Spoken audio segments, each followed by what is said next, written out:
It was Michael Eisner. I'm such an idiot. Michael Eisner, not Bob Eisner. It's Bob Iger and Michael Eisner. God. Anyways, Michael Eisner was like, hey, you know what you should do? You should do something different from this one. And they're like, what's that?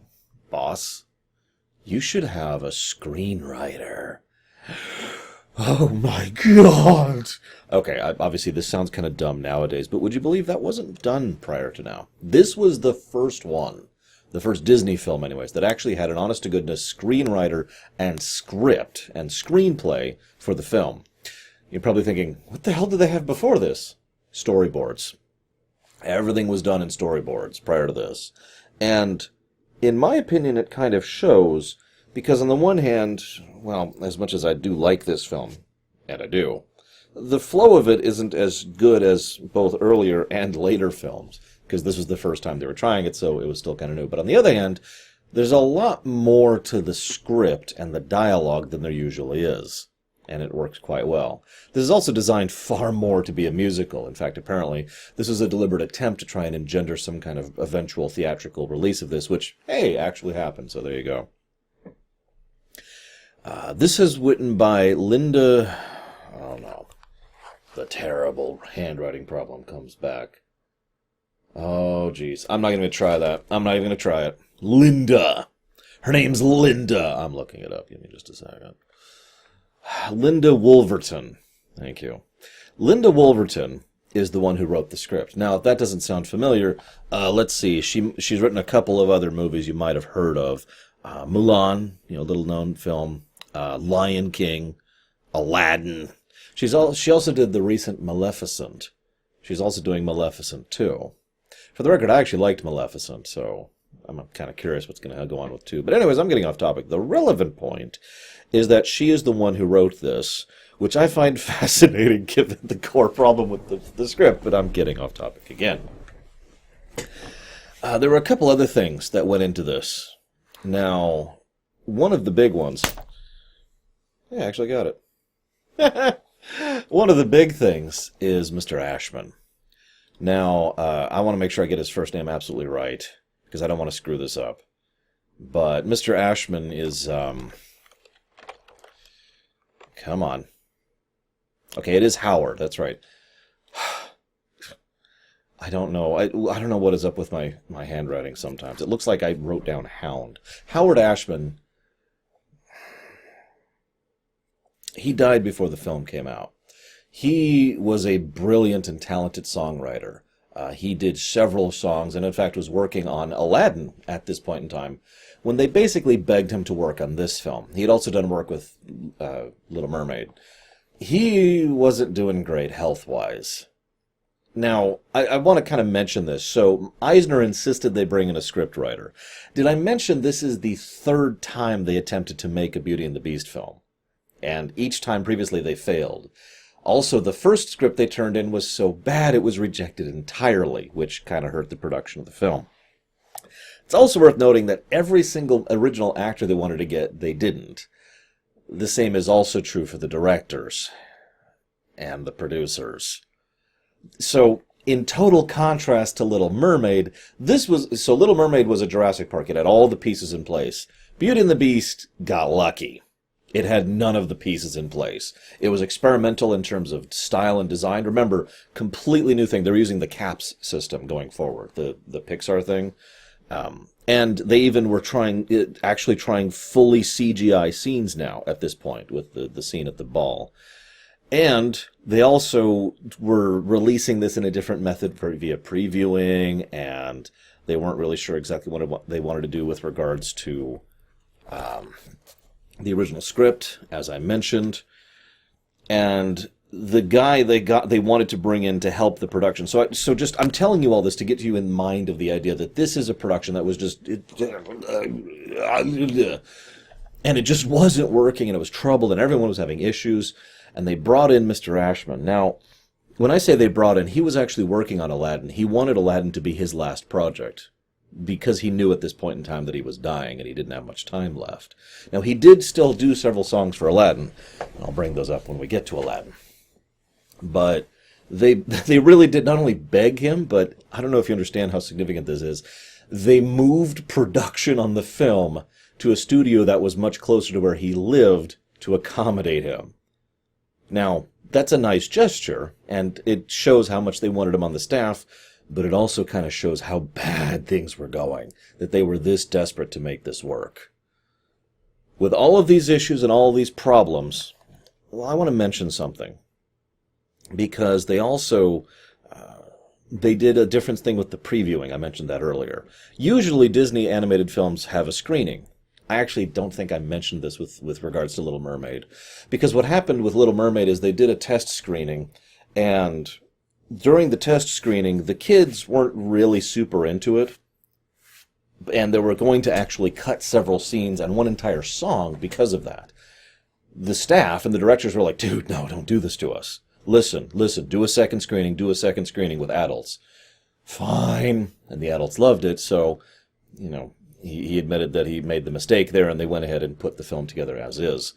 This time, for the first time in Disney history, they had their first screening with an entire audience with just adults.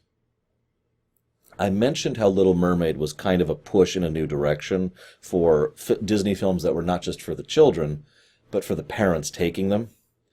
This is the first time they made a Disney film more or less specifically aimed at adults.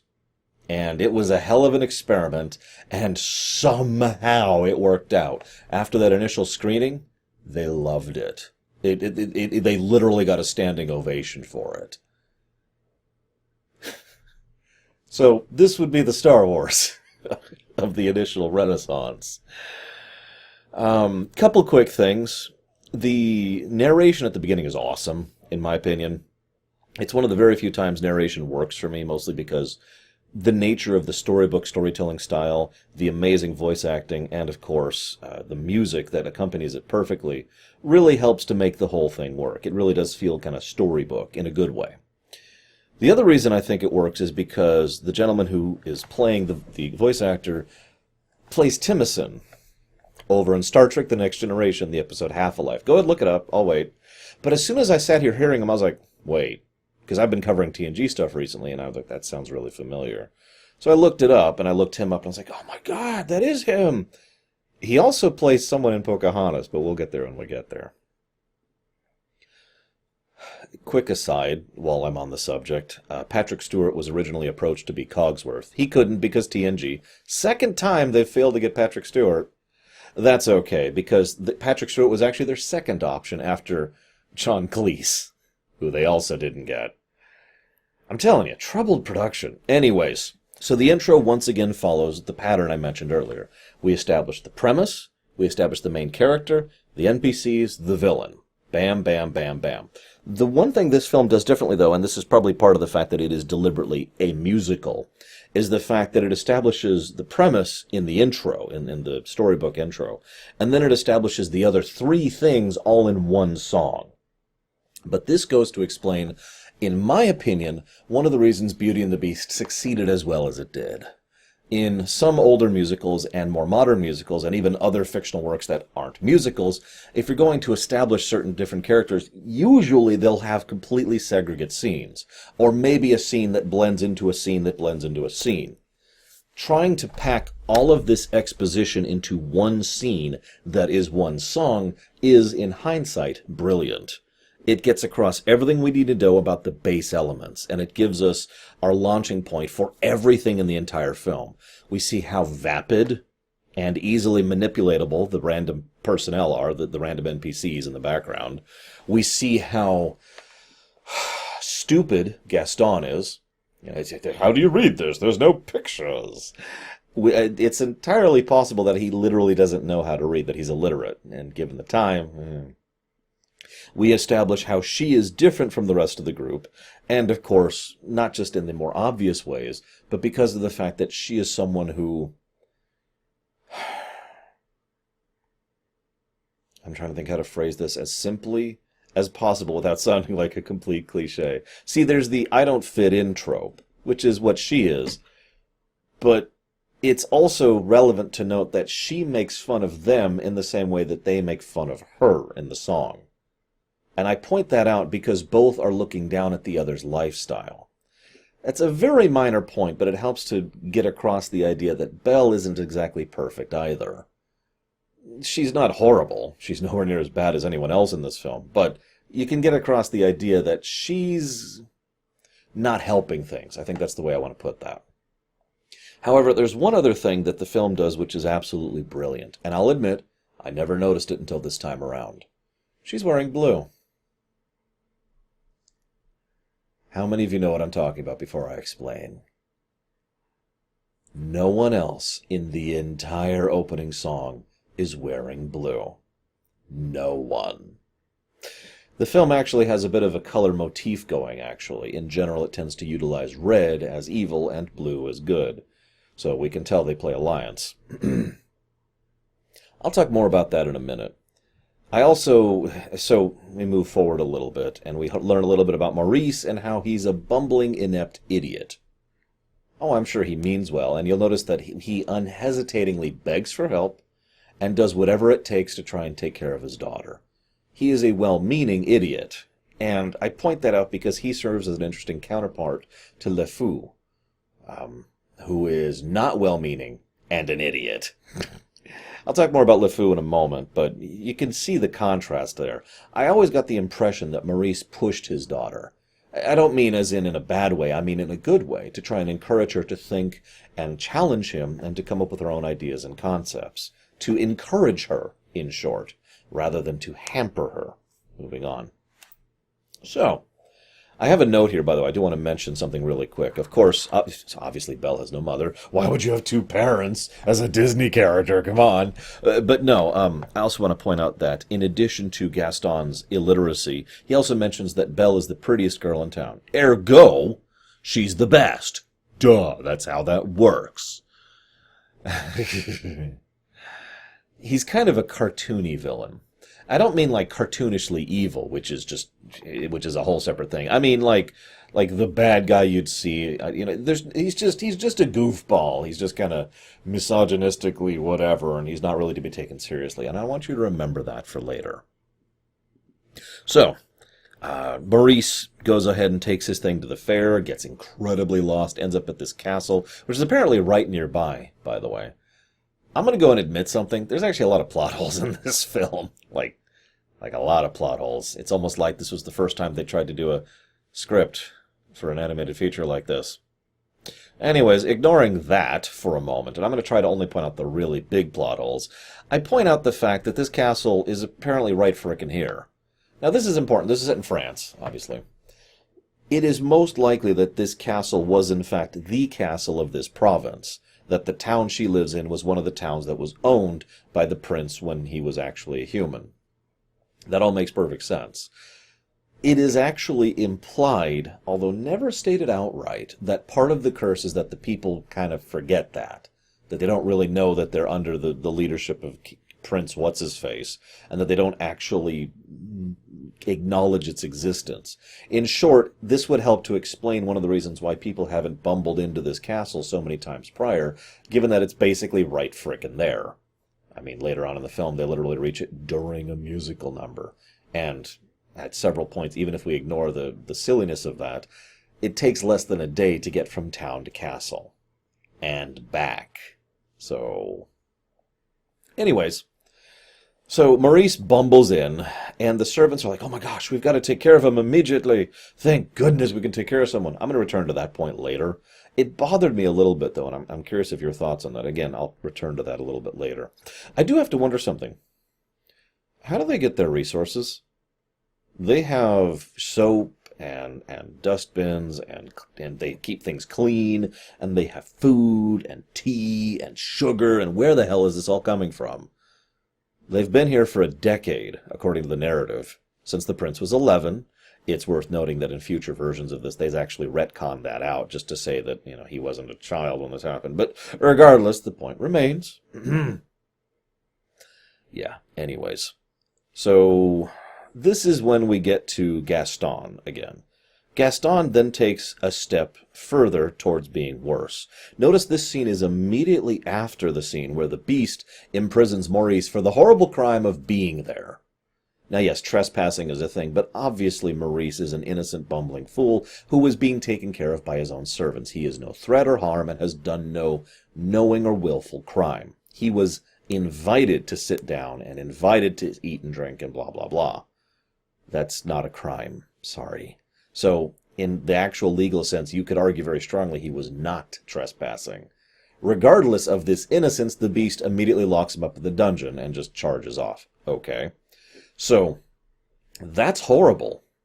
We then go immediately from that scene to Gaston, who is, at this point, being portrayed in a better light than the beast. Thankfully, that is immediately fixed by the fact that Gaston, well, he does something, again, this is still kind of in the direction of cartoony, and it's played off for laughs. But what he does is he arranges the wedding ceremony and then goes and asks Belle to marry him. Let me say that again in case I misspoke. He automatically presumed that she was going to accept his hand in marriage. By the way, as an aside, I've always thought that Gaston is just sleeping around constantly in addition to that. So there's no doubt that he wouldn't be loyal to her. Just adding to the pile here. Anyways, so before even proposing, he has already set everything up because it's so logical to him that she will go for him. After all, she's his property. Now, again, the way it's portrayed is light and silly and cartoony. So at this point in time, Gaston is still in a more favorable light in the film's eyes than the beast. But you can see how we're starting to slip a little here. So,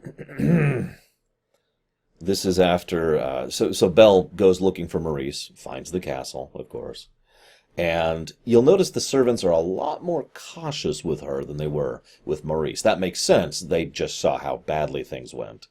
They do kind of get her up to Maurice, who is like, "Oh God, Father!" And this is when the beast shows up, because of course. Now, the beast is still being shown in an extremely negative light, and rightly so. You'll notice he is also hiding in the shadows because he doesn't want to be seen, which, yeah, that makes sense. There's a nice little bit where Belle says, "I'll stay in his stead." And the beast hesitates. It's the first time we've seen anything other than the typical scowl on his face. There's basically just emotion there. It's so raw that I hesitate to qualify it as anything. But what he's feeling is feeling. Something other than self-loathing and rage. And it stops him for a second, and he's like, "Wait, you would?" And then she demands that he comes into the light. She is, of course, horrified to look at him. I'm not sure why. He's not that beastly. I've seen people in real life who look worse than that. Anyways. But,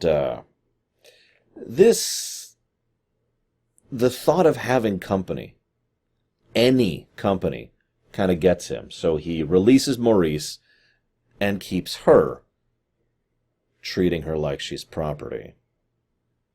Now, this is then when he is prompted by his staff, "Hey, dude, you need to put her, you can't just put her in the jail." "Oh, right. Would you come, did you like to see a room? I thought you want to stay here." You'll notice he's still being abrasive, and he's raising his voice almost every time he speaks. I don't want to come across as if I am apologizing for him, because he's kind of a monster in addition to being a beast, but I do think the circumstances do need to be taken into account. This is someone who has had no one to really interact with other than his servants for a decade. That will do a number on you. Like, badly. He has been in a serious echo chamber. But I want you to keep that in mind for a minute, because I'm going to come back to that point. Anyways, so he treats her like she's property, and you're going to go here, and then going to dinner. You have to come to dinner. This is not an invitation. So he's still not good. But you can see how they are beginning to lighten his character slightly as Gaston is getting worse. Speaking of which, this leads to "No one, I'm not going to do it because I don't want to be copy-wronged" song about Gaston. I actually know the lyrics to several songs in this play. I have, in fact, sung this play before in school, along with Little Mermaid. Go ahead, make fun. It's all right. I used to have a higher-pitched voice, believe it or not. Most people did. Anyways, then we have the Gaston song, and this is actually an interesting point, because LeFou is most of the problem here. Now, the point the movie is making is that Gaston is a terrible human being, and that's entirely possibly true. But he never is given a chance to be anything elsewise, and what I mean by that is no one ever challenges him. He has been turned down by a woman, and rather than anyone saying, "You idiot," or "I can't believe you did that," or "Maybe you should try to actually woo her," or anything that might encourage him to grow in a tiny microscopic way, they just say, "Nah, you're awesome." He, too, is in an echo chamber, and based on how we see it, he has probably been in an echo chamber his whole life. How exactly are you going to get better if everyone always tells you you're amazing, even when you fail? So you can kind of see the problem here. This then leads to Belle, who constantly challenges the beast and is constantly pushing back against him, to the point where he, well, doesn't actually know how to deal with it, because he's never dealt with it before. But he does process it, he does deal with it, and it is part of, I would argue, probably the biggest reason why he starts to improve as a person. Because someone challenges him, someone encourages him, someone pushes him. Like Maurice does, or at least I think Maurice did, to Belle, which is why Belle is now doing it to him, and frankly to everyone. So, Beast does start to change a little bit. I mentioned the 11-year-old thing. Unfortunately, like I said, that's been retconned since then. But if we are to take that into heart, I wonder what kind of child he was at 11. Who raised him to be so horrible? Notice he also has no parents. And you ever look up real-life circumstances of kings and queens who are crowned when they're of one-digit age range? Yeah, that leads to some messed up circumstances. Or some really great leaders. Or some really horrible leaders. Take your pick. Anyways. This also leads to him completely losing his temper. More than once. And that's part of the problem, is that he has no self-control here at all. The fact he actually he tries to reach out to her, and then he tries to reach out to her. I'm saying this wrong. What he does is he does what he thinks is trying to reach out to her. But what he's actually doing is not understanding the circumstance and situation at all. He is being extremely presumptive. He wants her to come down to eat with him. That is what he wants. So I'm asking nicely, why don't you please do what I want, is what he's effectively doing. Now you can see how this is still better than Gaston, but only just. And then, of course, he loses his temper and says she's not going to eat at all. This leads to something interesting. She sneaks out and goes to the food area and gets food. And Be Our Guest plays, along with the song from FF14, props if you get it. But the point here is that she is hungry, and Miss Potts says, "Duh, I'm going to feed her." And everyone just kind of starts to go along with that. But I point that out because the implication is given that all of them have been lockstep in line with the master's wishes constantly. This is the first real time they see them actively disobeying a direct order. They're starting to challenge him too, even if it's not to his face, not like she does. So, there's a bit, I mentioned this earlier, there's a bit where they're all like, "Be our guest, be our guest." This bothered me a little bit, and again, this is why I'd like to know your thoughts. Why do you think they are so damned eager to please here? Now, you could say, well, they say in the song, it's because they are servants, and that's what they're meant to do, to which I say, hang on, say that sentence back to me real quick. They're servants, and that's what they're meant to do. Now, don't mistake me, certain people can certainly love their jobs, but what? That's the take we're taking from this? I actually have a slightly different take, if you'll forgive me for sharing. I think these people have been alone and cloistered in and have had nothing to do for a decade. They're eager to do anything at this point, even if it means serving someone else, just because it means they can do something. And they're serving her because that's what they know how to do. My take. It doesn't explain the resources problem. They show her a lot of really good-looking food. I actually got hungry watching it, because of course I did. But anyways, so of course, the only place she wants to go to is the forbidden place. Now that actually makes sense. Obviously she's an explorative, adventurous person who likes to push boundaries, but more to the point, it's the only place that's caught her attention. Nothing they have said has highlighted anywhere except for the Forbidden Wing. So that's the thing that has her attention. You'll notice also when she goes there, she is still kind of hesitant and cautious because she is being, as weird as it may sound, respectful about it. She also, well, the Beast's room is interesting because it is trashed. Just mangled. If you ever need to understand the mindset of the Beast, all you have to do is look at that room. That room shows everything about what he has been like for the last 10 years. And remember, no one to challenge him, no external stimuli, as I like to put it. He has degenerated as a person.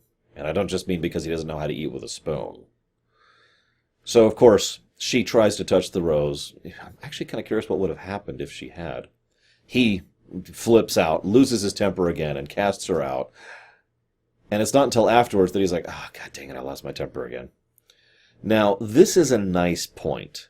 This is the first real sign of the kind of person the Beast actually is. He can't let her die. Now I've actually heard people interpret this differently, and you're free to, of course, and I'd always like to hear your interpretations. But in my opinion, this is the first time he shows any of his real self. He can't just let her go out there and die to the wolves. So he chases out to save her, arguably at the cost of his own life. Now, you could say, well, he's still a horrible person. I would say, I tend to agree.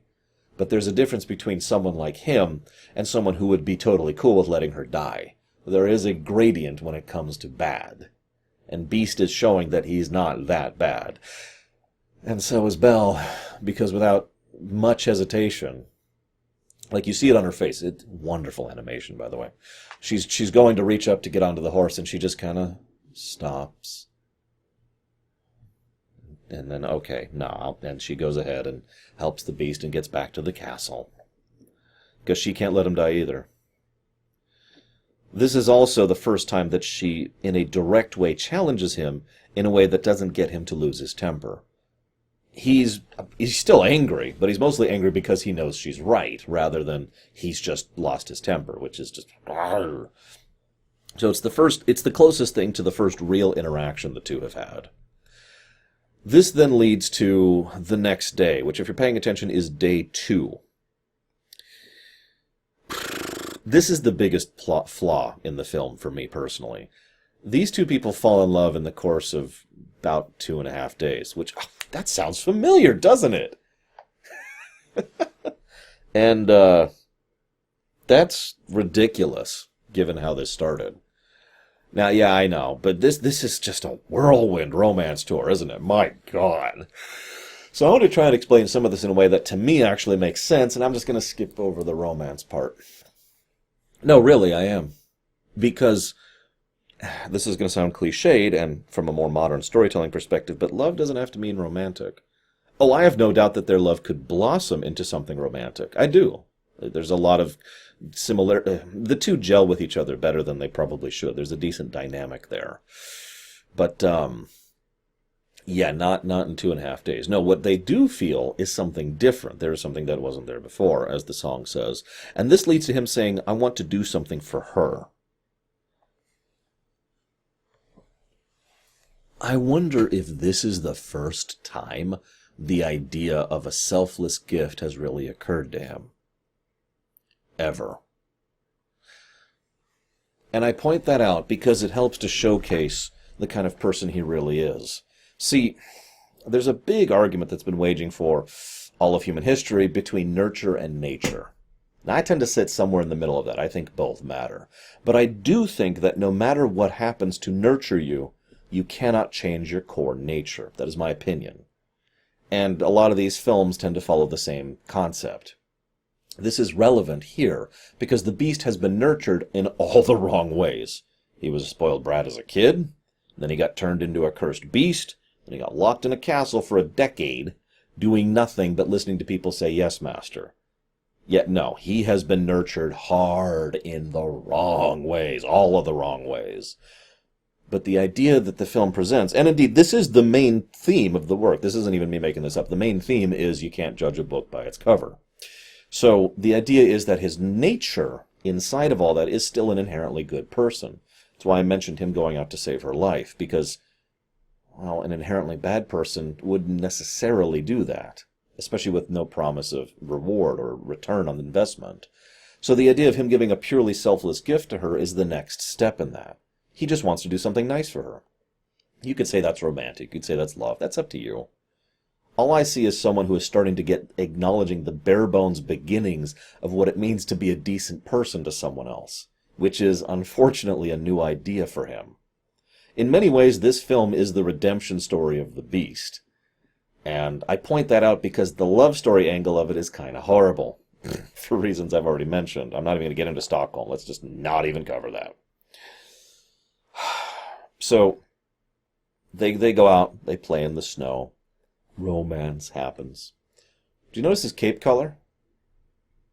I wouldn't blame you if you didn't. I never noticed it either. But as soon as I noticed the blue and red thing in the audience, I decided to Google that. And that led me to the fact that it was, in fact, deliberate. Which led me to another deliberate thing. See, she's wearing blue. She consistently wears blue in most of her presentation. And again, blue motif. Blue good, red bad. Up until the snow scene, his cloak is red. When they start kind of interacting on day 2, his cloak is purple. By the evening, he will start wearing blue. I can't believe I never caught that before. It's nice, though. It's a nice touch. So, they dance. The CGI happens. I remember it more badly than this, but it actually looked pretty good. They did a good job with it, especially for the time. I mean, you can tell it's CGI, but it's still good. It's well done. And you don't have to fight the damn chandelier boss this time, so that's a plus. This then leads to probably the biggest moment of his character arc, which is good because this film is relatively small and he goes through a hell of a whirlwind tour. It's like Thor 1, right? He goes through a complete character shift in like 3 days. Anyways. See, he asks her, "Are you happy here?" And she says yes, and he's like, but then she's like, and he notices. This is another important step, understanding and noticing other people's emotions and feelings. And of course, caring about them. So he's like, wait, no, I've got an idea. I'll bring you to the mirror. I can show you him. He's hurt. Oh. Earlier he gave her the gift of the library. You know what that cost him? Nothing. Don't mistake me. It was still an important step in his character arc. The idea of giving a selfless gift solely because you want to give to someone else is a good step. This is the next step. Giving at cost. Giving in a way that is detrimental to you, either because it costs you literal money, or time, or effort, or pain, or sacrifice. That's the next step. So he knows not just that he's going to miss her, of course, but he's going to run out of time. See, this is the important part. They all act like, oh, she's gone and it's too late. Well, the reason why is because they only have like 1 day left on the rose petals. 1 more day and they're done. So her leaving for any length of time is basically game. And the movie never says it, but I've always gotten the impression that if they reach that point, then it's over. Even if all of them continue to exist after that point, which is debatable, the idea being that no one else externally would ever be able to find the castle again. Yeah. Even if they do find the castle, of course, he is now cursed to be a beast forever. So no matter what, we're looking at bad, bad, and bad. And he still lets her go. I'm not saying he's a good person. As I said, he's pretty horrible in this film. But you can tell how he is starting to redeem himself. And starting to understand concepts that, are probably more normal to us. Page 2 of my notes. One moment. So we hit the climax. It kind of comes out of nowhere, doesn't it? These films are a lot shorter than the ones I'm used to. Not that I'm complaining. There's a lot to talk about, a lot of density here. We're already in the climax, and the people are coming out to, arrest Maurice, to advance the "I'm going to kidnap your father to force you to marry me" plan. Wow, that sounds familiar, doesn't it?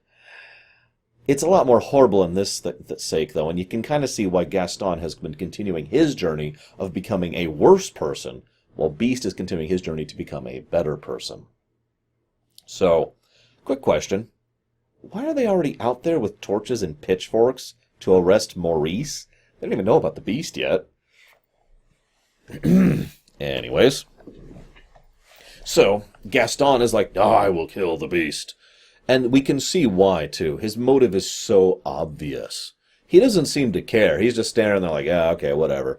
Up until she says, no, he's kind, he's my friend. And then he's like, oh, he's your friend. He's why you won't marry me. Well, in typical founder thinking, I'll just remove that piece from the board and then you'll be all mine. This is not Gaston at his worst, but he is one step away at this point. And he riles them all up to go kill the beast, because screw him. Good song, by the way. Probably my favorite song in the film. We don't know it and we don't understand it. And it just, I don't remember all the lyrics, but it's good stuff. They also talk about how we must stop the creature. Frankenstein reference. Anyways. I'm not going to say, I don't have much to say about the battle itself. There's some really good animation. There's a nice bit, which I've actually never seen before, where there's a shadow of a guy who's got a mace, and the mace is bonking him on the head, so even the maces are animated. How many people were in this castle? God, I mean, if every fork and knife, I'm getting off topic, they managed to defeat everyone. We even see a mimic. Nom, nom, nom. That made me laugh. Gaston has no problem killing a defenseless person. Of course he doesn't. And Beast, well, as soon as Beast has a reason to fight back, he does so wonderfully. He is basically better than Gaston in every way. Bigger, stronger, faster, more agile, and a better terrain advantage. So he crushes Gaston, basically in one hit. Now what's interesting is Gaston then immediately begs and pleads for his life. So the Beast lets him live. This is a common theme in all of fiction, where the good guy is not allowed to kill the bad guy even when they should. Sometimes it makes sense, and sometimes it doesn't. I think it works here, because the problem is Gaston, when he looked at a defenseless, pitiful person, raised a weapon to murder him. When the Beast looks down at a pathetic, defenseless person, begging for help, he lets him live. The distinction here is obvious. The Beast really is better than Gaston in every way, especially in bed. Now, this leads to the Beast, going up and reaching out to Belle, and Gaston stabbing him like right in the kidneys. That's a mean stab. No wonder he starts to die from that. Yikes. Although it's okay, he basically gets resurrected or healed, depending on how you want to think of that. Something else I never caught before. Gaston and the Beast start to fall off the chunk of the castle they're on into the ravine. That fall is certain death. And yes, I saw the skeleton in his eyes. Yes, we've all seen that. But I bring that point up because Gaston flails and falls to his death. The Beast flails back and is caught by Belle. Belle literally pulls the Beast back from the abyss as Gaston falls into it. Cute. Very cute. This then leads to the ending, which I actually don't have much to say about. Although I do gotta say, God, the level of power behind this curse is ridiculous. What level was this sorceress or enchantress or whatever? Good Lord. No, I'm not even being facetious here. This is something that cursed the entire castle, the literal terrain of the castle, in addition to the weather, in addition to everyone in it, in addition to everyone in the surrounding province, in addition to the whole, it heals him and then restores him and it has rules magic built in, because rules magic's always stronger, we know this. And just, God, the level of power. And she uses this to curse all these people because the prince is a dick. What did they do to deserve this? Did this province get conquered like 15 times in the last 10 years by other kingdoms? Because all of a sudden the kingdom that owned it just went away? Yeah, I know, nobody cares about politics in Beauty and the Beast. Despite the big plot hole, which I've already complained about, make no mistake, I did enjoy this a lot. I was actually a little bit surprised how much I enjoyed it.